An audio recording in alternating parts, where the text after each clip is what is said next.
الحمد لوليه والصلاة على نبيه والوزن والعدل والفضل والنظم والعدل بالجزم بوحدته بكبريائه وبه سلطان وبه علام وبه إتقان وبه إيمان وبيان في فرقان وحده لا شريك له وحده بوحدة واحدا بوحدة موحدا بوحدة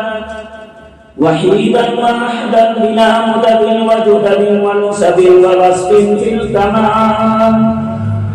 لا شريك له لا نظير له ولا مثل له ولا مثال له لا وزير له ولا مقارن له ولا مكاسب له ولا متاني له ولا مضارع له ولا منازل له ولا جلد ولد جسد رسو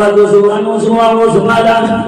ولا جذب وسعيد طاب بيت خصم له لا مقارن له ولا مكاسب له ولا متاني له ولا مداري له ولا منازل له ثم نشهد أن لا إله إلا الله وحده لا شريك له من يشرك في ذاته وصفاته وعاداته وآياته فعليه الخسران والوبال ثم نشهد أن سيدنا وسندنا ونبينا ومولانا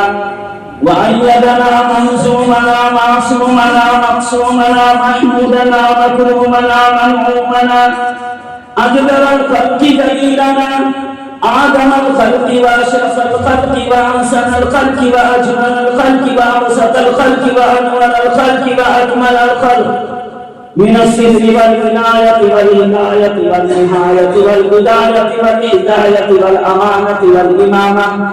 الآنا وأجنانا وأقطعنا وزادنا وأرفقنا وأفطرنا وأكبرنا وأحمرنا أنور أجدر أطفال أوسط أجمل أكملنا ثم نشهد أن حبيب ربنا وسمدنا محبوب جللنا ونزلنا ووصلنا إمامنا ومجد فرقاننا هادي سبيلنا روضة جدراننا وقدرة قدوة ورتبة ونزهة ونصرة وأسوة حسنة وبدلائلهم قاهرة الغالبة الطاهرة الباطنة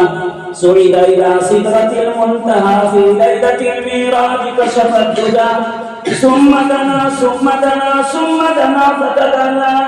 فتدلى قاب قوسين أو أدنى بارك الله لنا ولكم في القرآن العظيم ونفعنا وإياكم بالآيات والذكر الحكيم إنه تعالى جل